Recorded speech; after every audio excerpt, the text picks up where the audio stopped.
नमस्कार मित्रांनो, आपल्या सगळ्यांचं हार्दिक स्वागत आहे आपल्या आवडत्या कार्यक्रमात ज्याचं नाव आहे हॅलो डॉक्टर। मी डॉक्टर निखिल विद्या हरेंद्र शासने आपल्या सगळ्यांचं हार्दिक स्वागत करतो। मित्रांनो, तुम्हाला माहितीच आहे की हॅलो डॉक्टर हा एक प्रायोजित कार्यक्रम आहे। कार्यक्रमाचा श्री गणेश करूया एका संस्कृत सुभाषिताने। सुभाषित असं आहे, सर्वं परावशम दुःखम सर्वं परवशम दुःखम सर्वं आत्मवशम सुखम एतद् विद्यात् समासेन एतद् विद्यात् समासेन लक्षणम सुख दुःखयो लक्षणम सुख दुःखयो। म्हणजे मित्रांनो, सुखाची जर आपल्याला व्याख्या करायची झाली तर परावश किंवा परावलंबीपणा हे दुःख असतं, स्वावलंबन हे सुख असतं, अशी थोडक्यात आपल्याला सुख दुःखाची व्याख्या करता येईल। बरोबर मित्रांनो, आपल्याला स्वावलंबी राहायचं आहे, आपल्याला आनंदी राहायचं आहे, प्रसन्न राहायचं आहे, सुखी राहायचं आहे, तर त्याच्यासाठी स्वावलंबन गरजेचं आहे। आणि आपल्या स्वास्थ्याची पण आपण काळजी घेतली म्हणजे आपोआपच आपण स्वावलंबी होणार आहे आणि आपल्या स्वास्थ्याच्या रक्षणासाठी धावून येतं ते भारतीय आयुर्वेद शास्त्र। बरोबर, आजचा आपण विषय पाहूया। आजचा आपला विषय आहे मणक्याचे विकार आणि विना ऑपरेशन यशस्वी आयुर्वेद उपचार। बरोबर, मणक्याचे विकार आणि विना ऑपरेशन यशस्वी आयुर्वेद उपचार। आणि या विषयावर आपल्याला मार्गदर्शन करण्यासाठी तज्ञ आणि अनुभवी आयुर्वेदाचार्य आपल्यासोबत आहेत, ज्यांनी आयुर्वेद शास्त्रात MD देखील केलेला आहे। तर स्वागत करूया वैद्य सचिन भागवत गोडसे सरांचं। नमस्कार सर। नमस्कार, स्वागत आहे आपल्या कार्यक्रमात। मित्रांनो, सरांचा तुमच्याशी परिचय करून देतो। वैद्य सचिन भागवत गोडसे, आपण तज्ञ व अनुभवी आयुर्वेदाचार्य आहात। भारतीय आयुर्वेद शास्त्रात आपण MD ही पदवी मिळवलेली आहे। सर गेली 18 वर्ष संपूर्ण आयुर्वेदिक प्रॅक्टिस करतात कुर्डुवाडी येथे। कुर्डुवाडी येथे श्री विश्वार्पण आयुर्वेद चिकित्सालय, पंचकर्म आणि संशोधन केंद्र कुर्डुवाडी इथे सर संचालक देखील आहेत, आपली सेवा देखील तिथे पुरवतात। पुढे सांगायचं झालं तर आजकाल मान म्हणा, पाठ म्हणा, कंबरदुखी याचा जो त्रास आहे तो उतार वयातच नाही तर लहान वयापासून आपण पाहतोय तो त्रास वाढतोय। तर आणि हा वेदनादायक त्रास दिवसेंदिवस वाढत एवढा चाललाय की आपण घरोघरी रुग्ण पाहतो। तर ही समस्या पाहून सरांनी याच्यावर विशेष संशोधन केलं आणि एक यशस्वी चिकित्सा पद्धती सरांनी निर्माण केलेली आहे। कमी वेळामध्ये जास्तीत जास्त यशस्वी उपचार पद्धती सरांनी निर्माण केलेली आहे। त्याविषयी सरांकडून आपण जाणूनच घेणार आहोत आणि हजारो बऱ्याच रुग्णांची जी मानेची, पाठीची, कमरेची, जी मणक्याच्या आजारांची ऑपरेशन्स आहेत ती टाळली गेलेली आहेत। आणि फक्त मणक्याच्या विकारांची नाही तर उंची वाढवणे म्हणा, संधिवात म्हणा, आमवात म्हणा, किडनीचे विकार म्हणा आणि स्त्री पुरुष वंध्यत्व या आजारांवर देखील सर प्रगल्भ असे उपचार पद्धती देतात। अशा आजारांच्या उपचारांमध्ये सरांना विशेष रुची आहे आणि सर आपली वैद्यकीय सेवा जी आहे ती कुर्डुवाडी सोबत दादर, ठाणे, पुणे, दौंड येथे देखील आपली वैद्यकीय सेवा पुरवतात। तसे तज्ञ आणि अनुभवी आयुर्वेदाचार्य आज आपल्याला लाभलेले आहेत। तर शुभस्य शीघ्रम कार्यक्रमाचा श्री गणेश करूया। नमस्कार सर, पुन्हा एकदा स्वागत करतो।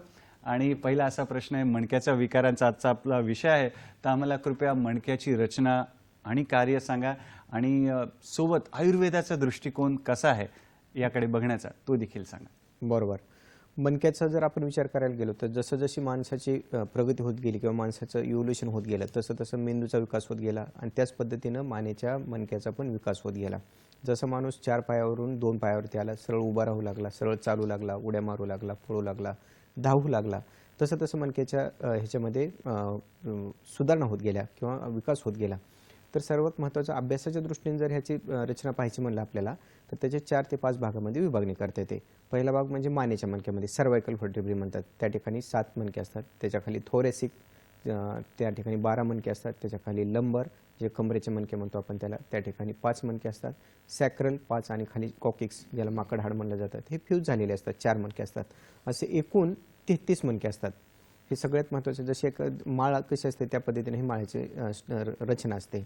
त्यामध्ये महत्त्वाचे 2 घटक आज आपण पाहणार आहोत की ज्याची आपण ट्रीटमेंट करतो, ते म्हणजे जे मणका आहे ते व्हर्टेब्री आणि त्याच्यानंतर त्यामध्ये असणारी गादी, 2 मणक्याच्या मध्ये असणारी गादी ज्याला डिस्क असं म्हणलं जातं, की ज्याचं काम आहे शॉक ॲब्सॉर्बन्सचं।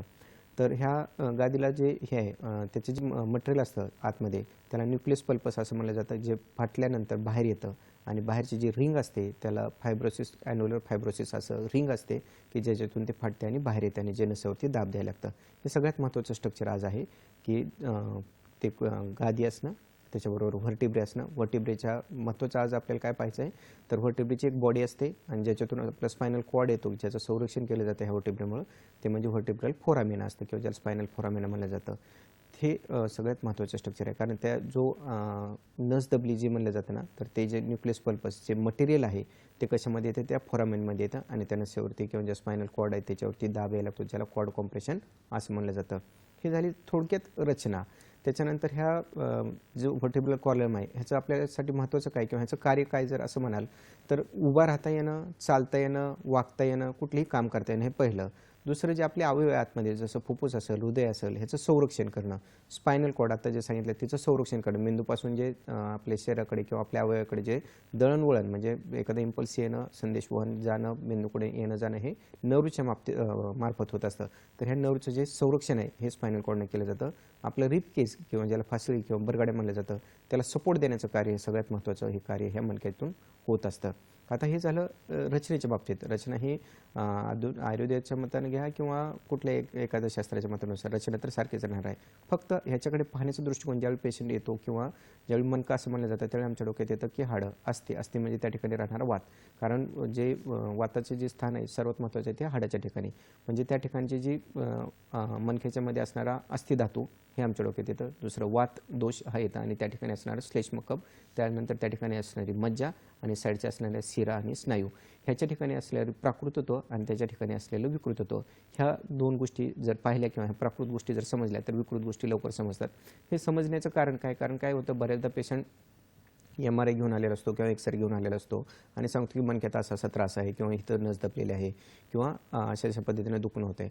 तर त्यावेळी त्या MRIच्या रिपोर्टनुसार किंवा एक्सरेच्या रिपोर्टनुसार जर औषध द्यायला गेलं तर बऱ्याचदा काय होतं रिझल्ट येतोय, पण बऱ्याचदा काय होतं की त्या पेशंटला रिझल्ट येत नाही. मग ह्याच्या पाठीमागं काय व्हायला पाहिजे, तर जर निदान आयुर्वेदिक पद्धतीने करायचं असेल तर त्या ठिकाणचा वात कुठला बिघडलेला आहे, त्या ठिकाणी शिरा आहे, शिरागत वात वाढलेला आहे, खंडागत वात वाढलेला आहे किंवा इतर कुठला आजार आहे की ज्याचं लक्षणरूप तो मणक्याचा त्रास किंवा पाठीचा मानेचा कमरेचा त्रास होतोय, हे मात्र आयुर्वेदिक पद्धतीने त्याचं निदान व्हायला पाहिजे. एकदा का आयुर्वेदिक पद्धतीने निदान जर झालं तर मग मात्र त्या पेशंटला काही सांगितलेलं असेल की तू कुठंही गेला तरी तुला ऑपरेशनशिवाय पर्याय नाही, असं जरी सांगितलं असेल तरी सुद्धा आपण त्याचं ऑपरेशन हे टाळू शकतो. म्हणून आयुर्वेदिक दृष्टिकोन या ठिकाणी महत्त्वाचा वाटतो. फारच छान गोडसे सर आपल्याला सहज सोप्या पद्धतीने समजवत आहेत.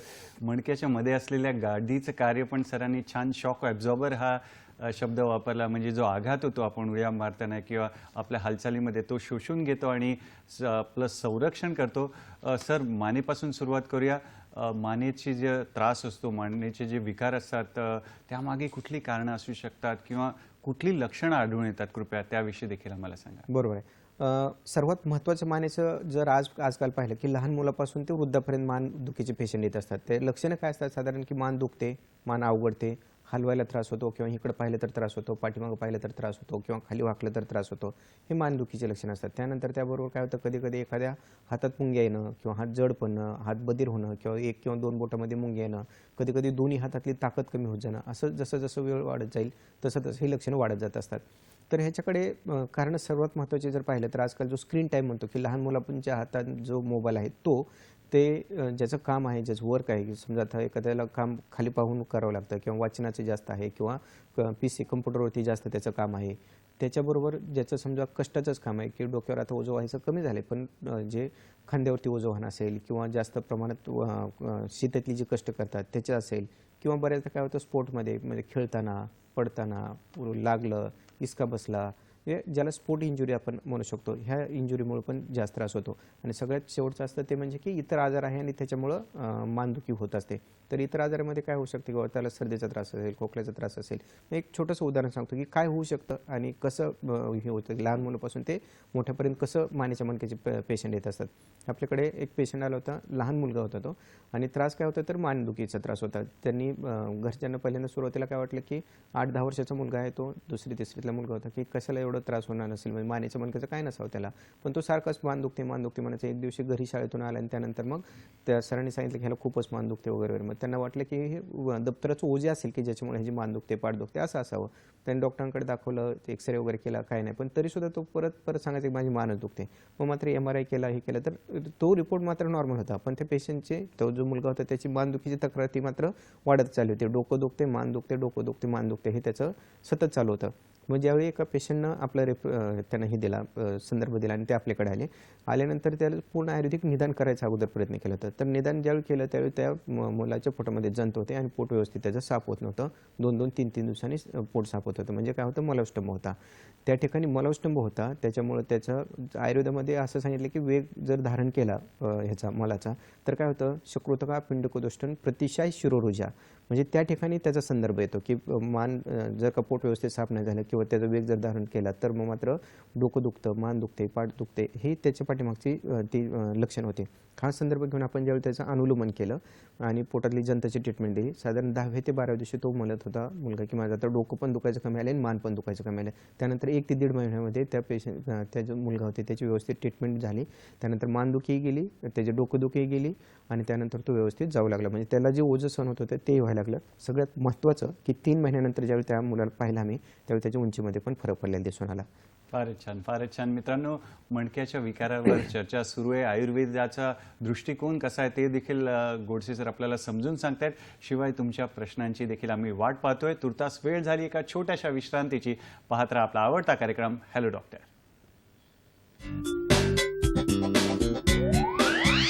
मणक्याचे विकार आणि विना ऑपरेशन यशस्वी आयुर्वेद उपचार श्री विश्वार्पण आयुर्वेद चिकित्सालय पंचकर्मा योग व संशोधन केंद्र कुर्डुवाडी राऊत कॉम्प्लेक्स ग्रामीण रुग्णालयाजवळ माढा रोड कुर्डुवाडी 413208 शाखा कुर्डुवाडी दादर ठाणे पुणे दौंड. दूरध्वनी क्रमांक 988978 6948 आणि 9766692055. वेबसाईट www.श्रीविश्वार्पणआयुर्वेदिक.com.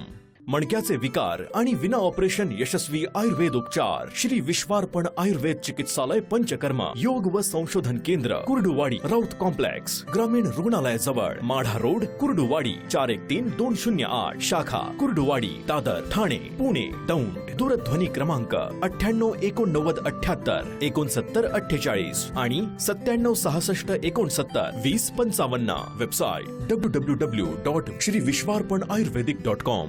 मणक्याचे विकार आणि विना ऑपरेशन यशस्वी आयुर्वेद उपचार श्री विश्वार्पण आयुर्वेद चिकित्सालय पंचकर्मा योग व संशोधन केंद्र कुर्डुवाडी राऊत कॉम्प्लेक्स ग्रामीण रुग्णालयाजवळ माढा रोड कुर्डुवाडी 413208 शाखा कुर्डुवाडी दादर ठाणे पुणे दौंड. दूरध्वनी क्रमांक 988978 6948 आणि 9766692055. वेबसाईट www.श्रीविश्वार्पणआयुर्वेदिक.com.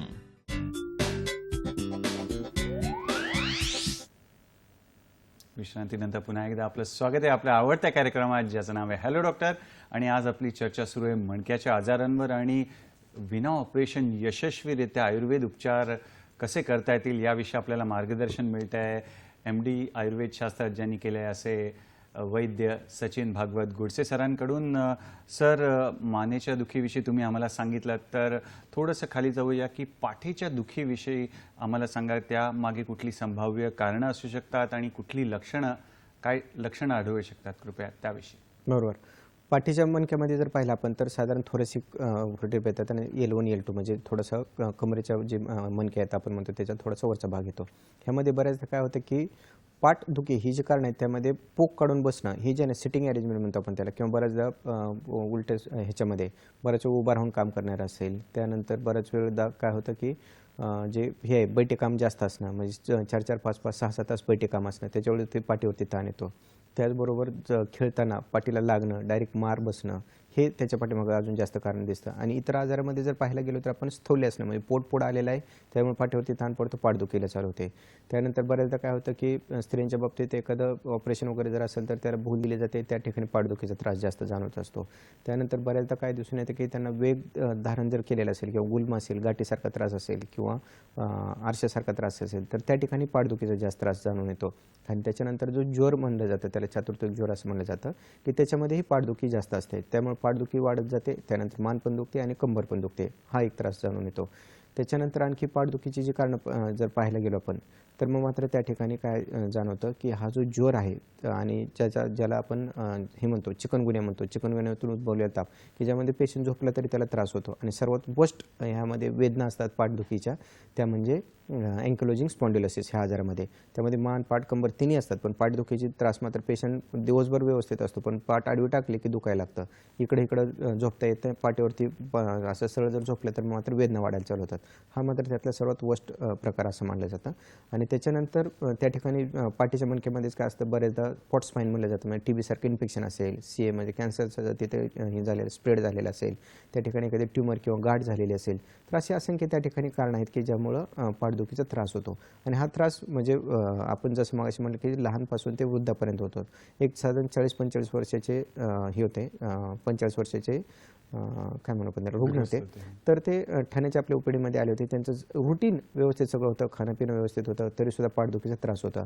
कारण काय होतं की दिवसभर त्यांच्या ऑफिसमधलं बैठे काम, ह्या बैठे कामामुळे पाठीवरती ताण पडून त्या ठिकाणी त्रास चालू झाला. आणि त्या ठिकाणी सांगितलं होतं की कुठं फक्त अर्ली चेंजेस ऑफ डिजनरेशन म्हणजे त्या ठिकाणी झीज व्हायला चालू झालेले आहे, D11, D12 म्हणजे 11 आणि 12 ह्या मणक्यामध्ये. तर त्यांना त्रास काय व्हायचा की असं बसलं, सरळ ताट बसलं की चमकायचं आणि असं पोक काढून बसलं की मग बरं वाटायचं, ताट बसलं की. त्यामुळे त्यांचं रोजचं जे डेली रुटीन होतं म्हणजे ऑफिस वर्क होतं ते मात्र त्यांना खूप त्रासदायक व्हायला लागलं होतं. आणि त्यांना सांगितलं होतं की आता ह्या ठिकाणी तुम्हाला त्यांना बेल्ट वगैरे दिला होता, पण त्याचा काही त्यांना फायदा झाला नाही. त्यानंतर औषध दिली, त्यानंतर स्टिरॉइडसारखी औषध झाली, तरीसुद्धा त्यांना काही उपचार होणार. ज्यावेळी ते आपल्याकडे आले ठाण्याच्या ओपीडीमध्ये त्यावेळी त्यांना पाहिलं, चेक केलं, तर त्या ठिकाणी खरोखर त्या डिस्क बल्ज म्हणतो ना आपण, म्हणजे आतले चेंजेस ऑफ डिजनरेशनचे डिस्क बल्ज व्हायला लागले, फर्स्ट स्टेजमध्ये होते ते स्लिप डिस्कच्या. तर मग मात्र त्यांची जी ट्रीटमेंट आहे ती त्या ठिकाणचा वात कमी करणं म्हणजे पोटात दीपन करणं, पाचन करणं आणि अनुलोमन त्यांना बस्ती दिल्या, तिक्तक्षाराच्या बस्ती दिल्या. त्या बस्तीनंतर त्यांना जवळजवळ 60 ते 70% फरक पडला.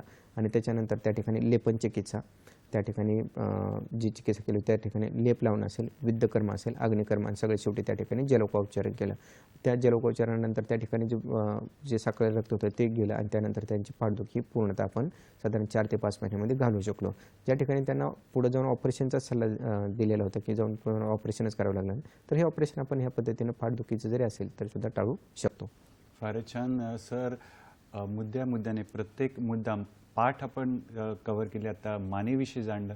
सर आता आम्हाला कमरेविषयी, कंबरदुखी मागे कुठली कारणं असू शकतात, लक्षणं काय असू शकतात, कृपया त्याविषयी सांगा. बरोबर. सर्वात जास्त जे रुग्ण येतात ते कमरेत. म्हणजे काय होतं की बऱ्याचदा आपलं उठणं, बसणं, चालणं, खेळणं, पळणं ह्याचा सगळ्यात जास्त ताण येतो तो कमरेवरती. म्हणजे बऱ्याच वेळ बसलं तरी त्रास. आता आपण जर पाहिलं की हा त्रास आहे तो बऱ्याचदा काय होतं की जी आजची जी कामं आहे ती म्हणजे समजा पुरुष असो किंवा स्त्री असो, त्यांची कामं जे खाणं असेल ते उभं राहून, स्वयंपाक करणं असेल ते उभं राहून, त्यानंतर प्रवास करणं असेल ते उभं राहून, म्हणजे त्या कमरेवरती खूप प्रमाणात जास्त ताण येतो. त्यानंतर जे ओझं उचलणं असेल, कष्ट करणं असेल, ह्याचा पण ताण त्या कमरेवरती येतो. त्यानंतर दुसरा असतो स्रोतोजन्य, म्हणजे त्या ठिकाणी वात वाढण्याचे कारण काय असेल की एखाद्याला मुळ्यात झालेलं असेल तरी कंबर दुखते, एखाद्याला स्थौल्य असेल तरी कंबर दुखते, लघवीचा म्हणजे मुतखड्याचा त्रास असेल तरी सुद्धा कंबर दुखते. त्यानंतर स्त्रियांच्या बाबतीत पाळीचं काही त्या ठिकाणी फायब्रॉइड असेल, इन्फेक्शन असेल, सूज असेल किंवा त्या ठिकाणी वाढलेला वात असेल किंवा बऱ्याच डिलिव्हरी होतात 2-3, त्यानंतर शेकडी घेतलेली असते. असे असंख्य कारणं आहेत की ज्यामुळे कंबरदुखीचा हा त्रास होत असतो. त्यामुळं की सगळ्यात जास्त जे म्हणजे 70-80% जरी म्हणलं तर चालेल की कंबरदुखीचे पेशंट आपल्याकडे येत असतात. लक्षणं काय असतात, पहिल्यांदा सुरुवातीला थोडी कंबर दुखायला लागते, त्यानंतर कंबरदुखी वाढत जाते, मग एका पायात मुंग्या यायला चालू होतात, त्यानंतर दुसऱ्या पायात मुंग्या यायला लागतात आणि त्यापेक्षा जर आणखी वाढायला लागलं तर मग मात्र पाय बधीर होणं, तळपायाची आग होणं, चालताना पाय तो भरून यायला लागतो म्हणजे जड वाटतो आणि बसावंसं वाटतं. त्याच्याही पुढे जाऊन काय होऊ शकतं की त्या पायातली ताकद आहे ती कमी होते, म्हणजे एका पायानं रांगडावं लागतो, परत तर दोन्ही पायानं रांगडावं लागतं. अशा पद्धतीनं जी लक्षणं आहे ती हळूहळू वाढतच जातात. पेशंट जेवढं वेट अँड वॉच करत जाईल तेवढं ती लक्षणं आहे ती सिव्हिअर होत जातात. अशा पद्धतीने पेशंट आपल्याकडे येतो आणि हा केव्हा येतो की ज्यावेळी त्यांनी औषध घेतलेले असतात, गोळ्या घेतलेल्या असतात, इंजेक्शन पण झालेलं असतं आणि त्याच्यानंतर आता सांगितलं जातं की आता ऑपरेशनशिवाय पर्याय नाही, तुम्ही काही केलं तरी. मग मात्र अशा कंडिशनमध्ये आपल्याकडे येतो तरी आपण त्याची ट्रीटमेंट ही व्यवस्थित करू शकतो. फारच छान सर, तुम्ही कंबरदुखीविषयी महत्त्वपूर्ण आम्हाला माहिती सांगितली. तर सर, आयुर्वेद शास्त्रात त्याची चिकित्सा कशी केली जाते आणि तुमचा अनुभव, तुम्ही कशा प्रकारे ट्रीटमेंट देता, उपचार करता, कृपया तो अनुभव देखील आम्हाला ऐकायला. बरोबर. हा छान खरंच प्रश्न विचारला. कारण काय होतं की आता इथं डॉक्टरांनी तर सांगितलेलं असतं की बाबा तुमची मणक्यामध्ये नस दबलेली आहे, मग तुम्ही काय करता की नस कशी सोडवता, असं बरेच पेशंटच्या मनामध्ये असते. किंवा तिथं झीज झालेली आहे, गादी सरकलेली आहे, मग तुम्ही ती गादी कशी आयुर्वेदिक औषधांवर बसवता, हा बऱ्याच लोकांच्या मनामध्ये प्रश्न असतो. आता ह्या ठिकाणी काय झालेलं असतं की त्या ठिकाणी वाढलेला वात आहे. तो वात कोणता आहे? अस्थिगत वात असू शकतो, मज्जागत वात असू शकतो. अशा पद्धतीने त्याचा विचार केला जातो. ह्याची सर्वात महत्त्वाची चिकित्सा कुठली केली जाते? बस्ती चिकित्सा केली जाते. त्याच्या अगोदर काय केलं जातं? स्नेहन, स्वेदन, दीपन, पाचन करणं आणि त्याच्यानंतर बस्ती करणं. बस्तीच का करायची? कारण वात आहे त्याचं जे स्थान आहे ते सर्वात महत्त्वाचं स्थान आहे ते पक्वाशय, ज्या ठिकाणी पुरीधरा आणि अस्थिधरा कला असते, त्या ठिकाणी अस्थिधातूचं पोषण आपण करू शकतो. वाताचे जे स्थानं सांगितले ते जे स्थानं सांगितलेले आहे त्यामध्ये जे सर्वात महत्त्वाचं स्थान सांगितलेलं आहे ते पक्वाशय. म्हणजे पक्वशय कटिशक्ती श्रोत्रास्ती स्पर्शनेंद्रियम तत्र अपि पक्वाधारम विशेषतः, म्हणजे पक्वशय हे विशेष स्थान सांगितले. त्यामुळे त्या ठिकाणी जर का वात कमी केलं तर सगळ्या शरीरातला वात कमी होतो, एक. दुसरं अस्थिधरा कलेचं पोषण होतं, हे दोन. आणि त्यामुळे आपण हाडाची झीज लवकर भरून काढू शकतो. ह्या पद्धतीचा सूक्ष्म विचार त्या पाठीमागे आहे. फारच छान. डॉक्टर साहेब, या वळणावर आपल्याला फोन आलेला आहे, नाशिकहून फोन आहे, बाळासाहेबांचा फोन आहे. पाहूया त्यांचा प्रश्न काय आहे. नमस्कार बाळासाहेब, आपलं स्वागत आहे कार्यक्रमात. कृपया आपला प्रश्न विचारा. सलग प्रश्न विचारा. हो, चालेल चालेल चालेल. हो डॉक्टर, माझं असं म्हणणं आहे का आमचं 10वीला मुलगा आहे, तिथे हाईट थोडी कमी हो. बर. आणि दुसरा एक प्रश्न असा का चालताना अडचण नाही, पण जेव्हा वागतो तेव्हा कमरेला ताण पडतो. हा, असं आहे. कंबर दुखते वगैरे का? कमरेचा हो, काय त्रास आहे? कंबर दुखते. कंबर दुखते आणि उंची वाढत नाही, दोन. हो, नाही तो उंचीचा वेगळा प्रश्न आहे आणि कमरेचा वेगळा माणूस आहे. बरं, तुम्हाला प्रश्न काय विचारायचा आहे? प्रश्न असा का माझा मुलगा आहे, त्याला हाईट वाढली पाहिजे. मग ठीक आहे. आणि दुसरा माझा कंबर आहे ना, वाकल्यावर दुखतं, बर, चालल्यावर काय अडचण नाही. ठीक आहे आलं लक्षात. हो. धन्यवाद आपल्या प्रश्नासाठी. काय दोन त्यांनी प्रश्न विचारले. ते एक म्हणजे उंची वाढत नाही. आपण जे मग सांगितलं ना की हाडाचे जर का पोषण व्यवस्थित होत असेल तर उंची वाढत असते, हे सर्वात महत्त्वाचं. तर आता वय आहे 10वी, म्हणजे साधारण 16 ते 17 वयाचं वय आहे. त्यामुळे ह्यांनी सर्वात महत्त्वाचं जे हे आहे कमरेचा जो त्रास आहे त्याच्यासाठी स्नेहन स्वेदन करणे त्या ठिकाणी आणि विद्य कर्म करणे, ह्या दोन जर ट्रीटमेंट केले तर होऊ शकतं. त्यांना घरगुती जर उपाय करायचा असेल तर तो म्हणजे गोक्षुरादी गुगुळ म्हणून गोळ्या आहेत की ज्या 2-2 गोळ्या सकाळी आणि संध्याकाळी जेवणाच्या अगोदर घेतल्या आणि त्यानंतर महायोगराज गुगुळ संध्याकाळी 2 गोळ्या तुपासोबत असं जर घेतलं तर त्यांचा कंबरदुखीचा त्या मुलाचा त्रास आहे तो कमी होऊ शकतो. त्याच्यानंतर हळीव आणि दूध हे जर का नित्य नियमानं रात्री झोपताना घेतलं तर पोट साफ व्हायला लागेल, कंबरदुखीचा त्रास कमी व्हायला लागेल आणि सगळ्यात महत्त्वाचं उंची वाढायला लागेल. कारण हळीव ही नॅचरल कॅल्शियमचा सोर्स आहे की ज्याच्यामुळे निश्चित ही वाढत असते, उंची वाढत असते, फास्ट उंची वाढत असते. आणि सगळ्यात महत्त्वाचं हळीमध्ये जे कॅल्शियम आहे हे नैसर्गिक आहे की ज्याच्यामुळे कंबर भरून येते. त्यामुळे ह्याला दुहेरी फायदा होईल, कंबरदुखीचा त्रास जाईल आणि उंची वाढायला मदत होईल. फारच छान सर, सहज सोप्या पद्धतीने आपल्या प्रश्नांचं समाधान करत आहेत. तर जरूर तुम्ही देखील फोन करून तुमच्या मनातील प्रश्न आम्हाला विचारा. तुर्तास वेळ झाली का छोट्याशा विश्रांतीची पाहत आपला आवडता कार्यक्रम हॅलो डॉक्टर फक्त आणि फक्त दूरदर्शनच्या सह्याद्री वाहिनीवर, प्रत्येक घरासाठी, घरातल्या प्रत्येकासाठी.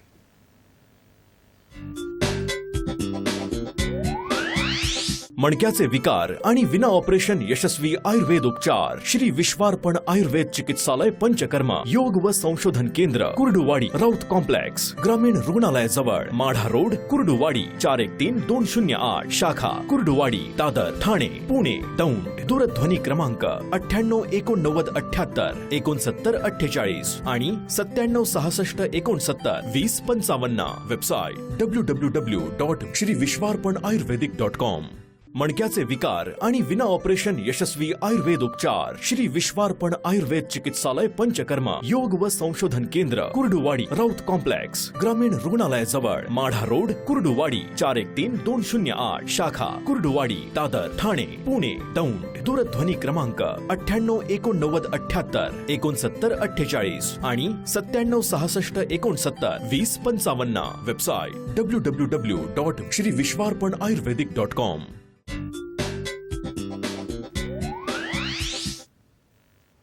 विश्रांतीनंतर पुन्हा एकदा आपलं स्वागत आहे आपल्या आवडत्या कार्यक्रमात, ज्याचं नाव आहे हॅलो डॉक्टर. आणि चर्चा सुरू आहे मणक्याच्या आजारांविषयी आणि विना ऑपरेशन यशस्वी आयुर्वेद उपचार कसे करता येतील या विषयावर आपल्याला तज्ज्ञ आणि अनुभवी आयुर्वेदाचार्य वैद्य सचिन भागवत गोडसे सर मार्गदर्शन करताय. सर, कंबरदुखीविषयी तुम्ही मार्गदर्शन करत होता आणि जे आपल्याला फोन कॉल येत आहेत त्यांच्या पण प्रश्नांचं समाधान करत होतात. तर कृपया कंबरदुखीचे रुग्णाचा एखादा अनुभव यशस्वी आयुर्वेद उपचार करून त्याविषयी सांगा, म्हणजे आमचं मनोबल पण वाढेल. त्याविषयी कृपया. ठीक आहे. ह्याचा आपल्या दादरचा एक अनुभव सांगेल मी तुम्हाला, की जो आता आठवला तो, की दादरला एक पेशंट येत होते. म्हणजे त्याचा व्यवसाय होतो भाजी विक्रीचा व्यवसाय होता आणि दोघंही नवरा बायको भाजी विकायचा व्यवसाय होता त्यांचा. त्यांना पहिल्यांदा त्रास चालू झाला तो मानदुखीचा, म्हणजे डोक्यावरती ओझं वाहणे वगैरे वगैरे सर्वच होतं, दिवसभर वाकणे, त्यानंतर ते पकडून हे करून करून त्यांना मानेचा त्रास चालू झाला. हातामध्ये मुंग्या यायला लागल्या, दोन्ही हातामध्ये मुंग्या यायला लागल्या, चक्कर यायला लागली, त्यानंतर डोकं जड राहायचं, दिवसभर त्रास व्हायचा, तरी ते सहन करत होते. पण एक दिवस झाला असं की ते भाजी घेताना लोकलमधून त्यांनी पटकन लोकल सोडली आणि सोडल्यानंतर पायाला एकदम मिसका बसला. झटका बसल्यानंतर त्यांना मात्र उठताच येणार. दुसऱ्या दिवशी सकाळी ज्यावेळी उठले त्यावेळी त्यांना उठताच येणार, उठता येणार, वाकूनच चालायला लागल्या. मग मात्र दवाखान्यात गेल्यानंतर त्यांचा MRI झाला. MRIमध्ये समजलं की L4 L5 यामधले डिस्क आहे ते प्रोट्रुजन झाले, म्हणजे त्या ठिकाणी नस आहे ती दबलेली आहे.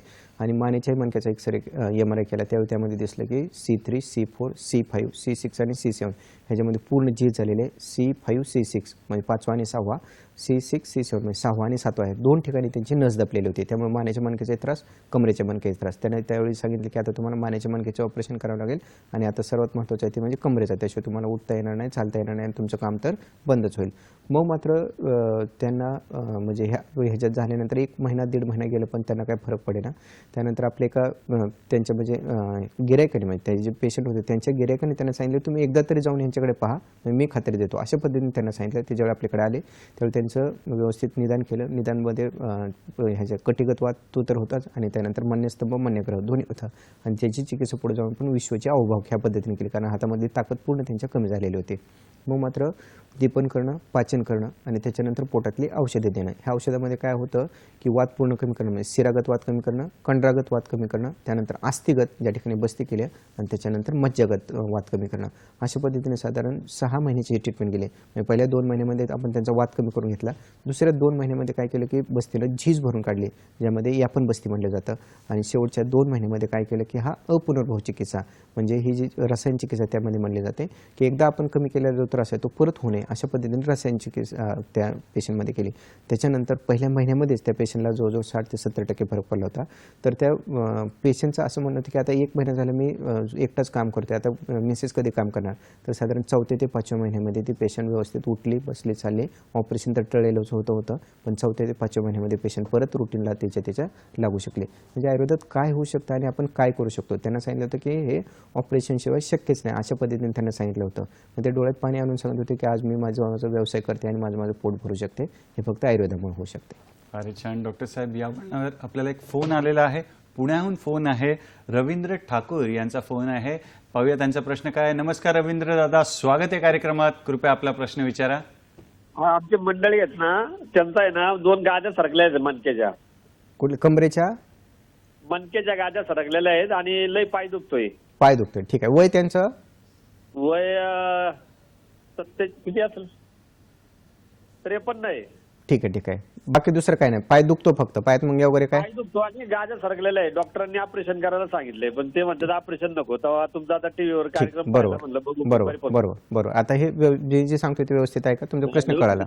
धन्यवाद आपल्या प्रश्नासाठी. काय सांगणार डॉक्टर साहेब? बरोबर, कारण बरेचदा पेशंट असेच येतात की आम्हाला डॉक्टरांनी सांगितले नस दबलेले, गादी सरकलेले, गादी झिजलेले आणि आता ऑपरेशनच करावं लागेल. तर ह्यावेळी काय केलं जातं की त्या पद्धतीने आयुर्वेदिक निदान केलं जातं. हे सर्वात महत्त्वाचं सांगतो मी की बऱ्याचदा पेशंटला काय होतं की आयुर्वेद हे का झालंय, म्हणजे मणक्याची गादी सरकली असेल तर समजा त्यांना काय आघात होऊन झालेला आहे.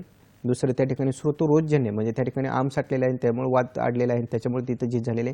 दुसरं वयानुसार म्हणजे धातुक्षयजन्य झालेलं आहे का हे त्याचं निदान केलं जातं. धातुक्षयजन्य असेल तर त्याची ट्रीटमेंट दीपन पाचन बस्ती वेगळ्या पद्धतीने केली जाते. स्रोतरोधजन्य असेल तर दीपन पाचन त्याच्या बस्ती वेगळ्या पद्धतीने केलं जातं.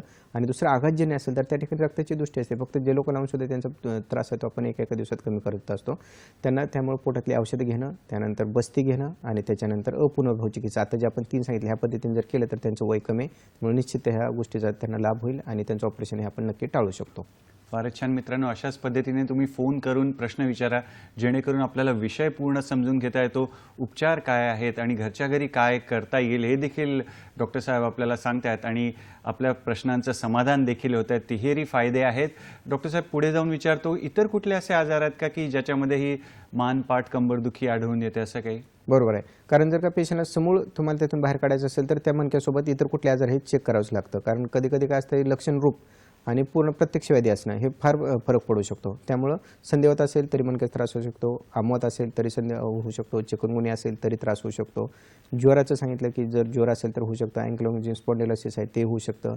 धातुक्षय ज्याने वय वाढत चाललेलं आहे, झीज झालेले आहे त्याच्यामुळे होऊ शकतं. त्यानंतर व्यवसाय, बैठे व्यवसाय की बरंच त्यांचं बसून त्या ठिकाणी स्ट्रेस म्हणलं जातं की अति ताण पडून त्या ठिकाणी फ्रॅक्चर होतं आणि त्यानंतर त्रास होतो. तसंच स्थौल्यामध्ये होतं, त्याला स्ट्रेस फ्रॅक्चर म्हणलं जातं की स्थौल्य वाढतं, वेट वाढतं आणि वजनामुळे त्या ठिकाणी मणक्याचा त्रास व्हायला लागतो. त्यानंतर बरेचदा स्त्रियांच्या बाबतीत काय होतं की पक्षगत वात असेल, कुणाला PCODचा त्रास असेल, कुणाला फायब्रॉइडचा त्रास असेल, असं असंख्य कारणं जी आहेत की ज्यामध्ये आपल्याला ते शोधावं लागतं की हा लक्षणरूप आहे का मुख्य आजार आहे. तर त्यानुसार ह्याची ट्रीटमेंट पण बदलत असते. एक छोटंसं उदाहरण सांगतो, मला आठवलं ते लगेच, की एक पेशंट आपल्याकडे आली होती स्थौल्याची. तर पेशंटचं वय होतं साधारण 26-27 आणि पेशंट आली होती स्थौल्य म्हणून.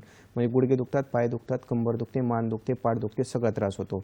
त्याच्यानंतर पिरियडचा त्रास होतो, त्यानंतर पोटाचा त्रास होतो, त्यानंतर अंगाला खूप घाम येतो. म्हणजे इतके लक्षण होते की त्यामध्ये कुठला आजार नाही. म्हणजे वाताची लक्षणं आहेत का, तर आहेत. पित्ताचे आहेत का, तर आहेत. कफाचे आहेत का, आहेत.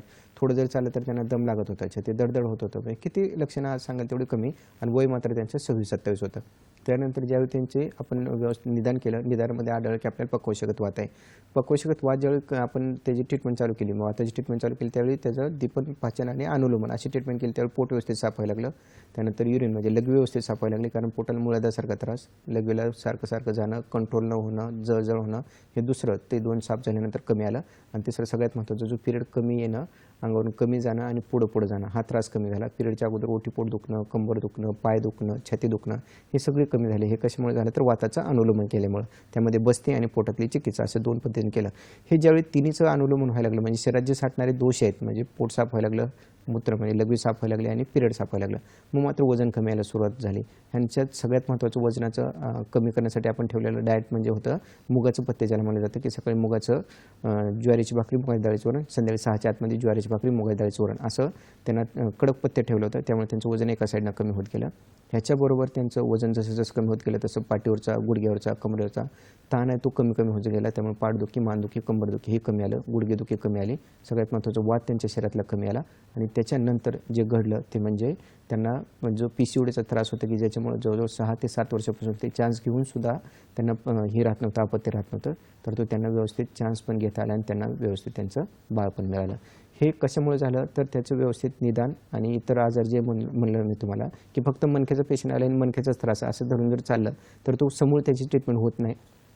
पण जर का त्या शरीरात काय झाले, कशामुळे वात वाढलाय आणि त्याचं आता सध्या लक्षण म्हणजे कुठल्या ह्या स्वरूपात आलं हे जर का व्यवस्थित कळलं, आयुर्वेदिक पद्धतीने जर निदान दिले, तर मणक्याचा म्हणजे पाठमान कमरेचा तर त्रास कमी होतच होतो, पण त्या शरीरातले सगळे आजार जातात. म्हणून आपण असं म्हणतो की फक्त ऑपरेशन टाळलं जात नाही, तर समूळ त्या आजाराचं निर्मूलन केलं जातं. फारच छान गोडसे सर, आपल्याला यशस्वीरित्या कसं आयुर्वेद उपचार देता येतात, ज्या व्याधीवर, ज्या आजारांवर ऑपरेशन सांगितलेलं आहे अशा व्याधींवर देखील सर आपल्याला काय करता येईल त्याविषयी मार्गदर्शन करतायत. सर, आम्ही हे मणक्यामध्ये गॅप पडणं म्हणा किंवा मणक्याची झीज झालं म्हणजे नक्की काय, आणि ती झीज आयुर्वेदशास्त्रात कशा पद्धतीने भरून काढली जाते, कृपया त्याविषयी. बरोबर आहे. कारण काय होतं, बऱ्याचदा असं आपण बोलण्याच्या ओघात जातं की आम्ही झीज भरून काढतो, बस्ती करतो, हे करतो, ते करतो. त्याच्या पाठीमागचा विचार हा खूप सूक्ष्म आहे. आयुर्वेदामध्ये एवढा सूक्ष्म विचार मला वाटतं खचितच इतर शास्त्रामध्ये केला गेलेला असेल. आता ह्या पेशंटचं सांगायचं राहिलं की त्यांचं वेट ज्यावेळी आले होते आपल्याकडे त्यावेळी जवळजवळ 84 किलो होतं आणि आत्ताचं नंतर जे शेवटी ट्रीटमेंट झाल्यानंतर होतं ते 68, जवळजवळ 14 किलोच्या आसपास त्यांचं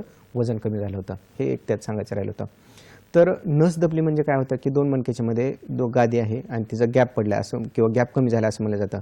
म्हणजे काय होतं की जी 2 मणक्याच्या मध्ये जी गादी आहे, जी डिस्क आहे, जसं आपला एखादा फुगा असतो त्यातली हवा गेल्यानंतर काय होतं, तो चपटा होतो आणि दोन्हीच्या मधला गॅप कमी होतो. हे झालं पहिलं.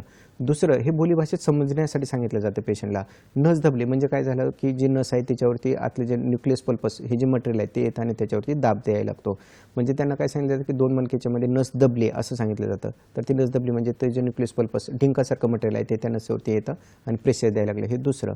त्यानंतर डिस्क सरकली किंवा गादी सरकली असं म्हणलं जातं. त्यांना समजण्यासाठी सांगितलं जातं की तुमचा मणका ढळला आहे, गादी सरकलेली आहे, पुढे आलेली आहे, ती जागेवर बसवायची. मग असा प्रश्न येतो की ही गादी आयुर्वेदिक औषधानं कशी सरकवली जाते किंवा कशी जागेवर बसवली जाते. तर डिस्क सरकली ह्याचा अर्थ काय झाला की ते जे मटेरियल आहे त्या जागेवरून दुसऱ्या जागी गेलेले आहे. गादी किंवा चकती ती त्याच ठिकाणी झालेले आहे. फक्त मटेरियल आहे ते पुढं किंवा पाठीमागे अँटेरियर लिस्थेसिस, पोस्टेरियर लिस्थेसिस अशा पद्धतीने लिस्थेसिस असं म्हणलं जातं. तर ह्याची ट्रीटमेंट कशी केली जाते, जे मगाशी सांगितलं जातं की काय होतं की गादीला किंवा जी डिस्क असते तिचा जो ब्लड सप्लाय आहे तो काय असतो, फक्त जे लॅटरल म्हणतात म्हणजे शेवटचा जो बाहेरचा भाग आहे त्यालाच फक्त लॅटरल 1/3 फक्त सप्लाय असतो आणि जो मिडल 2/3 आहे त्याला सप्लायच नसतो. त्यामुळे ह्याला वेळ लागतो. पण ह्याचं होऊ शकतं. कसं होऊ शकतं, ज्यावेळी आपण दिवसभर उभा राहतो त्यावेळी त्यातलं आतलं जे वेस्ट मटेरियल आहे दाबल्यामुळं बाहेर टाकलं जातं आणि रात्री ज्यावेळी आपण रिलॅक्स होतो त्यावेळी जे मटेरियल आपण रक्तातून तिथं पुरवलं जातं ते डिफ्युजन प्रोसेस म्हणतात त्याला, त्या प्रोसेसनं आतमध्ये दिलं जातं. ही जी प्रोसेस आहे ही खूप स्लो होते, पण ह्या पद्धतीनं आपण आयुर्वेदिक पद्धतीनं तिची झीज भरून काढली जाते. ही प्रोसेस कुठं होते, तर हे आयुर्वेदानुसार वात कमी करण्याची जी किंवा हाडाचं जे पोषण करायचं, कारण हाडाची उत्पत्ती आयुर्वेदानुसार सांगितली अस्थिधारकालामध्ये, ही सांगितली आहे पक्वशामध्ये. पुरुष धराकला आणि अस्थिधारा एकत्र असतात. त्या ठिकाणी जर मल प्राकृत केला तर वात प्राकृत होतो, वात प्राकृत केला तर अस्थिधाराकलेचं आपण पोषण करतो. हे पोषण सगळ्यात जास्त कशाने करतो, तर बस्तीनं करतो. वरून पण करू शकतो का, जसं आधुनिक शास्त्र म्हणते की कॅल्शियमच्या गोळ्या खाल्ल्यानंतर हाडाची झीज भरून येते, तसं आयुर्वेदानुसार जी हाडाची उत्पत्ती आहे किंवा निर्मिती जी सांगितलेली ते अस्थिधाराकलामध्ये जे पुरुष धराकला जिथं आहे किंवा मोठं आतडं ज्यामध्ये आपण बस्तीद्वारे औषध देतो, त्याचं कारण असं की वरून जर आपण घेतलं आणि खालून जर औषध दिलं तर 10 पट ॲब्सॉर्प्शन रेट वाढतं, म्हणजे शोषले जास्त जातं आणि त्यानंतर रिझल्ट हा लवकर येतो. त्यामुळे कुठल्याही आजाराची किंवा कुठल्याही वाताच्या आजाराची ट्रीटमेंट बसते ही अर्धी चिकित्सा असं म्हणलं जातं. अशा पद्धतीने चिकित्सा केली तर लवकर चिकित्सा होते, कायमस्वरूपी चिकित्सा होते.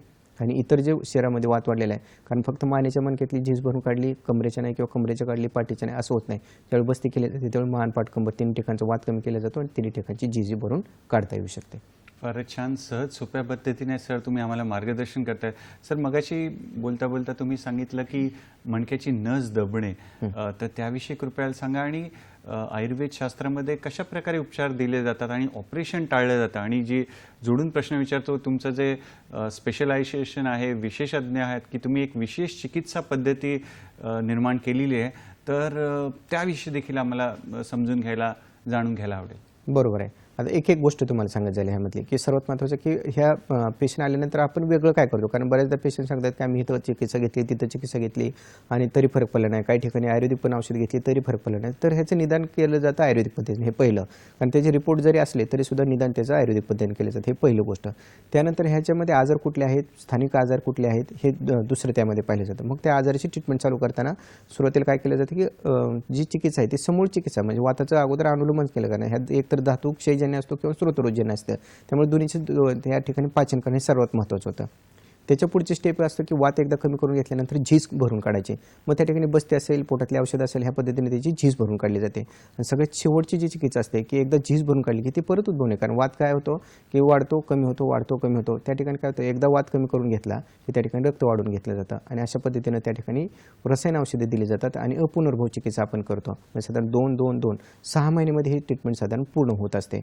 आता हे कुठल्या वयापर्यंत होऊ शकते किंवा कुठल्या ह्याच्यापर्यंत येऊ शकते, तर हे कोणत्याही वयापर्यंत होऊ शकते, म्हणजे लहान मुलापासून ते म्हाताऱ्या वयापर्यंतही होऊ शकते.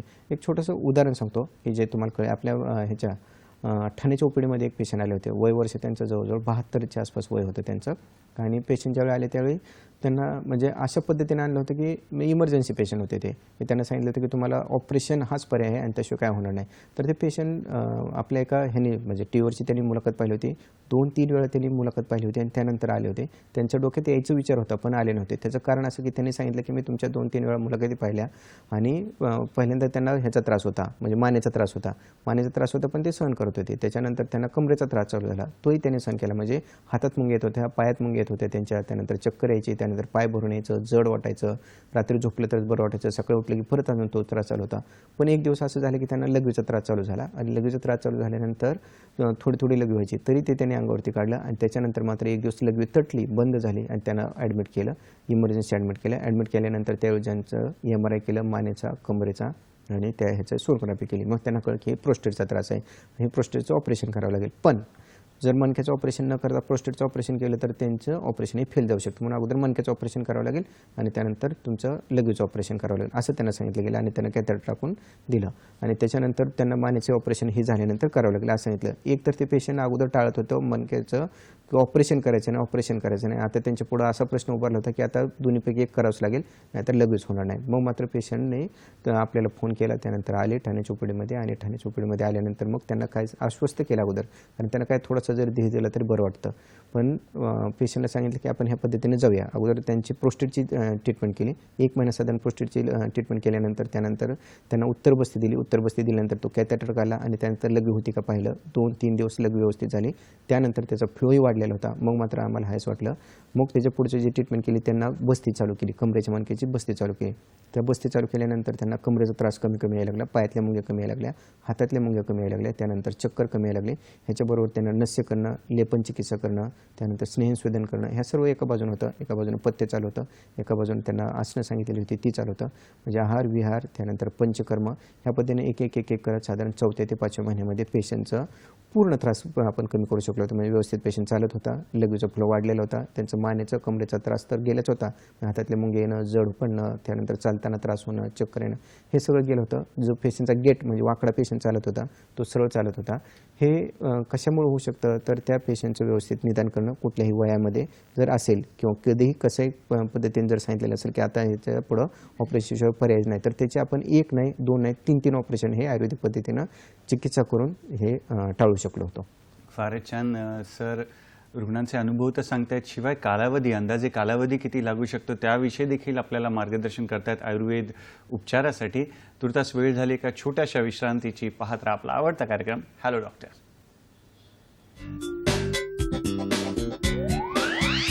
मणक्याचे विकार आणि विना ऑपरेशन यशस्वी आयुर्वेद उपचार श्री विश्वार्पण आयुर्वेद चिकित्सालय पंचकर्मा योग व संशोधन केंद्र कुर्डुवाडी राऊत कॉम्प्लेक्स ग्रामीण रुग्णालयाजवळ माढा रोड कुर्डुवाडी 413208 शाखा कुर्डुवाडी दादर ठाणे पुणे दौंड. दूरध्वनी क्रमांक 988978 6948 आणि 9766692055. वेबसाईट www.श्रीविश्वार्पणआयुर्वेदिक.com. मणक्याचे विकार आणि विना ऑपरेशन यशस्वी आयुर्वेद उपचार श्री विश्वार्पण आयुर्वेद चिकित्सालय पंचकर्मा योग व संशोधन केंद्र कुर्डुवाडी राऊत कॉम्प्लेक्स ग्रामीण रुग्णालयाजवळ माढा रोड कुर्डुवाडी 413208 शाखा कुर्डुवाडी दादर ठाणे पुणे दौंड. दूरध्वनी क्रमांक 988978 6948 आणि 9766692055. वेबसाईट www.श्रीविश्वार्पणआयुर्वेदिक.com.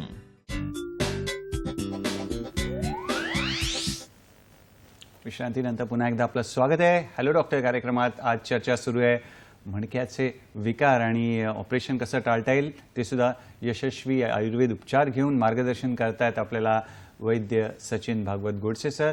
गोडसे सर, स्त्रियांमध्ये मणक्याचे विकार जास्त का आढळून येतात त्याविषयी, त्यामागे कुठली कारणं असू शकतात, कृपया त्याविषयी आम्हाला सांगा. बरोबर, हा छान प्रश्न विचारला. कारण बऱ्याचदा पेशंट जे येतात जास्त ते स्त्रियाच येतात आणि हे कमी वयापासून ते जास्त वयापर्यंत. ह्यांचं सर्वात महत्त्वाचं कारण असतं की त्यांची लाईफस्टाईल किंवा जीवनशैली. थोडं कंबर दुखायला लागली तर ते थोडं होतंच, पिरियडच्या अगोदर दुखायला लागलं तर थोडं असतंच, त्यानंतर कमरेत वेदना वाढत गेल्या, त्यानंतर कंबर जड होत चालली, त्यानंतर पायात मुंग्या यायला लागल्या, भरून यायला लागलं तरी ते थोडं अंगावरती काढत जातात. म्हणजे थोडक्यात लक्षणं की ते अंगावरती काढतात, हे पहिलं कारण. दुसरं त्यानंतर की त्यांना बऱ्याचदा काय होतं की पोटाचे त्रास असतात, त्यानंतर पाळीचे त्रास असतात, त्यानंतर बऱ्याचदा 1-2दा डिलिव्हरी झालेली असते, एखादं ॲबॉर्शन झालेलं असतं, त्याच्यानंतर शेकशिगडी केलेली नसते, बाळंतकडे घेतलेले नसतं. हे त्याच्या पाठीमागे मेजर कारण असतं की त्या ठिकाणी वात वाढतो आणि त्या ठिकाणी कंबरदुखीचा त्रास होतो. त्यानंतर बऱ्याचदा काय होतं, रजस्वला परिचर्या म्हणजे पाळीच्या काळामध्ये जी काही स्त्रीला विश्रांती पाहिजे ती जर विश्रांती नसेल, धावपळ असेल, दगदग असेल तर त्याच्यामुळे कंबरदुखीचा त्रास होतो. स्थौल्य म्हणजे जर जाडी जास्त झालेली असेल,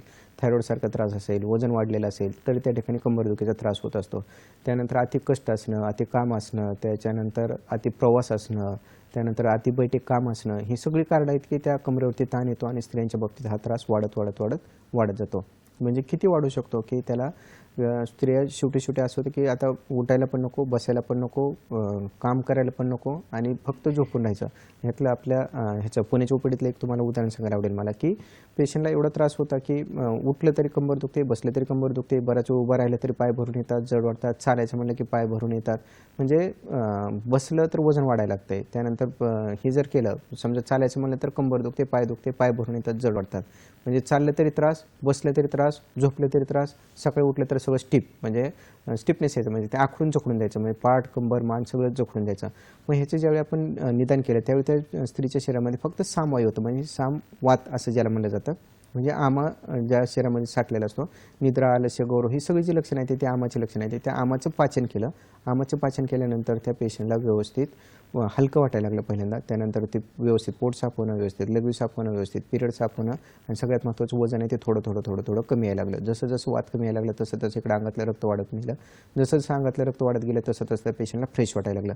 अशा पद्धतीने त्यांचा कमरेचा त्रास आहे तो आपण कमी करू शकलो. पण ही जी लक्षणं आहेत ना, ही येऊच न देणे ह्याच्यासाठी काय करू शकतात स्त्रिया, की पाळीच्या काळामध्ये आराम करणं, त्यानंतर सगळ्यात महत्त्वाचं जर समजा डिलिव्हरी झालेलं असेल तर त्यानंतर शेकशेगडी करणं, त्याच्यानंतर जे घरातल्या स्त्रिया सांगतात किंवा शेकशेगडी करून घ्या, त्यानंतर बाळांकडे घ्या, त्यानंतर आराम करा, लगेच काम करू नका. ह्या थोडं तरी जे आपण म्हणतो ना घरातला जे बुजुर्ग आहेत किंवा जे ज्येष्ठ आहेत त्यांचा थोडा तरी सल्ला ऐकायला पाहिजे आणि आयुर्वेदाची साथ जर घेतली तर कंपरदुखीचा त्रास स्त्रियांच्या आयुष्यातून निघून जाऊ शकतो. फारच छान मैत्रिणींनो, सरांनी महत्त्वपूर्ण मार्गदर्शन केलं. स्वतःची काळजी घ्यायची आहे आणि सरांनी सांगितलेलं पालन करायचं. सर, अजून एक गोष्ट विचारायची की मणक्याचे आजार हे काही अनुवंशिक असू शकतात का, आणि जर असतील तर त्याची आयुर्वेद शास्त्रात कशी चिकित्सा केली जाते? बरोबर. बरेचदा काय होतं की अनुवंशिकता असतं, म्हणजे कायपोसिस, लॉर्डोसिस, स्कोलियोसिस म्हणतात. कायपोसिस म्हणजे बेंडिंग असणं, पोस्टेरियर बेंडिंग असणं, किंवा लॉर्डोसिस म्हणजे अँटेरियर बेंडिंग असणं, स्कोलियोसिस लॅटरल म्हणजे मणका तो पुढं, पाठीमागं किंवा साईडला वाकलेला असणं, त्याचा शेप आहे तो व्यवस्थित नसणं, हे एक. त्यानंतर स्पायना बायफिडासारखे त्रास असतात ज्याच्यामध्ये पाय ते वाकडे तिकडे होऊ शकतात, पायातली ताकद कमी होऊ शकते. ह्याची ट्रीटमेंट ते आपण साधारण 70-80% करू शकतो. कारण त्याचं जे उत्तर आहे ते ह्याच्यामध्ये की जर बीज दोषच असेल तर मात्र त्याची ट्रीटमेंट आहे ती बीज संस्कार करून हे करता येत असते. म्हणजे इथून पुढच्या व्यक्तीला होणार नाही हे पद्धतीची ही केली जाते, आपण प्रिकॉशन घेऊ शकतो. पण जे झालेला आजार आहे ते त्या ठिकाणी लेपन चिकित्सा असणं, त्यानंतर अस्थिविदर्दीसारखे औषध असणं आणि शुक्रगत वाताची जी चिकित्सा आहे ती जर केली तर 70-80% आपण तो जो सरकलेला मणका असेल किंवा वाकडा झालेला जो मणका असेल त्याचा जो शेप आहे तो आपण पूर्ववत करू शकतो. त्याच्या वेदना मात्र पूर्ण घालवता येतात. त्यानंतर त्याला उभा करता येतं किंवा उभा राहता येतं किंवा त्याचे जे वाकलेला भाग आहे तो सरळ करता येतो. तर ही ट्रीटमेंट 70-80% आपण आज तरी सक्सेसफुल करू शकलो आहे. फारच छान. डॉक्टर साहेब, आम्हाला कमीत कमी वेळात जास्तीत जास्त लाभ तुमच्या ज्ञानाचा घ्यायचा आहे, ज्ञान जास्त मिळवायचं, त्यासाठी एक रॅपिड फायर राऊंड आपण खेळूया. तर पहिला प्रश्न रॅपिड फायर राऊंडचा असा आहे की मणक्याची झीज किती दिवसात भरून येता येते? साधारण 6 महिन्यामध्ये पूर्ण ट्रीटमेंट होते अपुनर्भव चिकित्सेसहित. आणि पथ्य जास्त पाळावी लागतात का? नाही, हे आहे गैरसमज आहे आयुर्वेदाबद्दलचा. तिसरा प्रश्न की वेदना कमी करायला जास्त वेळ लागतो का? नाही, तत्काल वेदनाचं शमन करता येत असतं. कारण किती त्रास असू द्या तर वेदना शमन, अग्निकर्म आहे आपल्याकडे, विद्धकर्म आहे, जलोपचारण आहे. एक थोडक्यात उदाहरण सांगतो. म्हणजे आपल्याकडे जे पेशंट आलेले होते ते म्हणजे थोडेसे VIP पेशंट म्हणू शकता किंवा हे होते म्हणजे माझे आमदार आहेत ते. आणि त्याच्यानंतर त्यांना ते ज्यावेळी आपल्याकडे आले त्यावेळी त्यांना असं सिव्हिअर त्रास म्हणजे कंबरदुखी, भयानक त्रास, उठता येत नाही, काय नाही, अशा पद्धतीने आले होते. आणि त्यांनी सांगितलं की मला 15 दिवसानंतर माझा परदेश दौरा आहे, अभ्यास दौरा आहे आणि ते ऑफिशियल त्यांचं म्हणजे सरकारी काम होतं आणि त्याला जायचं आहे आणि मला ऑपरेशन तर टाळायचं आहे. तर हे त्यांच्या घरच्यांनी खरं तर सांगितलं होतं त्यांचं ऑपरेशन करणे आणि हेच त्यांच्या डोक्यामध्ये होतं आणि 15 दिवसात जायचं. पण त्यांच्या घरचे जे आहेत ते आपल्याकडे ट्रीटमेंट म्हणजे त्यांच्या मिसेस आपल्याकडे ट्रीटमेंटलाच येत होते. त्यामुळे त्यांनी सांगितले नाही तुम्ही या डॉक्टरांकडे जाऊन तुम्ही ते नक्की सांगतील. मग आले पेशंट आल्यानंतर त्यांनी सांगितलं मला काही करा पण मला 10 दिवसाच्या आतमध्ये मला ह्यातून बरं करत असेल तरच मी ट्रीटमेंट करतो. म्हणजे पहिल्यांदा बोलतानाच त्यांनी सांगितलं. मग मात्र ठीक आहे म्हणलं आणि दीपन पाचन करून डायरेक्ट दुसऱ्या दिवशीपासून बस्ती चालू केली. बस्ती चालू केल्यानंतर 3 दिवसात पेशंट म्हणले की 30 ते 40% फरक आहे. आणि त्यानंतर 8व्या-9व्या दिवशी पेशंट म्हणले की मला आज जवळजवळ 60-70% फरक पडलेला आहे. आणि 15व्या दिवशी पेशंट म्हणत होते की मी आता जी मला असं वाटत होतं की मी हा कार्यक्रम रद्द करावा तर तो कार्यक्रम त्यांनी रद्द न करता त्यांनी तो परदेश दौराही केला व्यवस्थित आणि आल्यानंतर पुढे त्यांची ट्रीटमेंट चालू आहे. आता सध्या ट्रीटमेंट चालूच आहे त्यांची, कारण 6 महिने त्यांना ट्रीटमेंट सांगितलेली आहे, साधारण 2-2.5 महिने झालेत. पण पेशंट व्यवस्थित उठतोय, बसतोय आणि त्यांचं जे म्हणत होते की मला टॉयलेटलाही बसता येत नव्हतं तर ते व्यवस्थित आज बसतात, व्यवस्थित चालतात, तरी सुद्धा त्यांची ट्रीटमेंट चालू आहे. कारण ह्या ट्रीटमेंटला साधारण 6 महिने लागतात. फारच छान. थोडक्यात सर, आर्थिक नियोजनाचा वर मणक्यावर भार पडतो का बरोबर आहे. पेशंटच्या? हा खूप सुंदर प्रश्न विचारला. कारण काय होतं की मणक्याचा आजार म्हणजे ते शारीरिक, मानसिक आणि आर्थिक आणि सगळंच म्हणजे त्यांचं नियोजन ढासळत असतं. आयुर्वेदाकडे ज्यावेळी तुम्ही येतात त्यावेळी मात्र जे काय ऑपरेशनचा खर्च आहे त्याच्या 1/4 म्हणजे 1/4 तुम्हाला खर्च होतो, हे आज नक्की सांगेल मी अनुभवानं. आणि तेवढं ह्याच्यामध्ये ते होऊ शकतं. थोडक्यात 2 प्रश्नांची उत्तरं की कुठल्या पेशंटला तुम्ही ऑपरेशनचा सल्ला देता का? हां, बरं झालं हा एक विचारलं ते तुम्ही. कारण काय होतं बऱ्यापैकी ह्याचं करतो त्याचं करतो, हे पण ऑपरेशन करू टाळतो आम्ही, ते पण असं डोक्यात येतं. पण आम्ही सांगतो, कुठं सांगतो की वय जास्त झालं 70-75 आणि त्यानंतर आता झिजूच भरून येणार नाही, हे ते एक सांगितलं जातं. पण त्याच्या वेदना मात्र कायमच्या कमी करून दिले जाते आणि कॉन्झर्वेटिव्ह ट्रीटमेंटवरती त्याला ठेवलं जाते. हे पहिलं. दुसरं, फ्रॅक्चर झालंय, मोडलंय, हाड मोडलंय, त्यानंतर त्या हे आहे त्या ठिकाणी म्हणजे पूर्ण क्रॅक गेलेलं आहे, तर त्या ठिकाणी ऑपरेशनची गरज लागत असते. आणि सगळ्यात महत्त्वाचं म्हणजे की ज्या ठिकाणी आपण हीच होत नाही, म्हणजे आता अनुवंशिक आजार आहे आणि त्या ठिकाणी त्या पेशंटला हे होणार आहे, त्यातून ऑपरेशन केल्यानंतर पूर्ण फायदा होणार आहे, तर त्या अनुवंशिक आजारामध्ये पण काही ठिकाणी ऑपरेशनचा सल्ला दिला जातो. फारच छान, धन्यवाद सर. तुम्ही आपल्या व्यस्त वेळापत्रकातून वेळ काढून इथे आलात आणि आम्हाला आजच्या महत्त्वपूर्ण विषयावर छान मार्गदर्शन केलं. त्यासाठी दूरदर्शनच्या सह्याद्री वाहिनीतर्फे आमचा हॅलो डॉक्टरचा जो संघ आहे आणि आमचे जे प्रेक्षक मित्र आहेत त्यांच्यातर्फे तुमच्याला खूप खूप धन्यवाद, आभार आणि पुढील वाटचालीसाठी शुभेच्छा. मित्रांनो, आज वेळ झाली इथेच थांबायची. पुढील कार्यक्रमात एक नवीन विषय घेऊन आम्ही आपल्या भेटीला येणारच आहोत, आपल्या आवडत्या कार्यक्रमात ज्याचं नाव आहे हॅलो डॉक्टर. तुर्तास आज इथेच थांबूया. धन्यवाद. नमस्कार. नमस्कार.